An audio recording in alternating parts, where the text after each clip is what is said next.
আমার আজকের রেসিপি পুঁটি মাছের চচ্চড়ি। মাছগুলোকে বেছে নিয়ে ভালো করে ধুয়ে নিয়েছি জল দিয়ে। এবার লবণ হলুদ দিয়ে ভালো করে মেখে নেব। উনুনে কড়া বসিয়ে দিয়েছিলাম গরম হতে, এবার তেল দিয়েই দেব।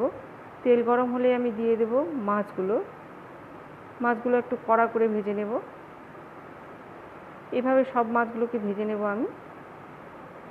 ওই তেলের মধ্যে দিয়ে দিলাম জিরে, শুকনো লঙ্কা, তেজপাতা ফোড়ন, দিয়ে দিলাম পেঁয়াজ কুচনো। একটু লাল লাল ভাজা হলেই আমি দিয়ে দেবো টমেটোগুলো। সামান্য জল দিয়ে ঢাকনা দিয়ে ঢেকে দেবো সেদ্ধ হতে। পেঁয়াজ আর টমেটোগুলো মোটামুটিভাবে সেদ্ধ হয়ে গেছে। এবার দিব আদা, রসুন, জিরে, কাঁচা পাকা লঙ্কা বাটা, স্বাদ মতো লবণ, পরিমাণ মতো হলুদ। আবারও নেড়ে চেড়ে ঢাকনা দিয়ে ঢেকে দেবো। ঢাকনা তুলে ভালো করে মশলাটাকে কষে নেব।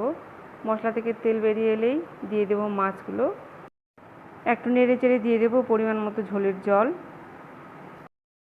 ঝোলটা শুকিয়ে মাখো মাখো হলেই তৈরি পুঁটি মাছ।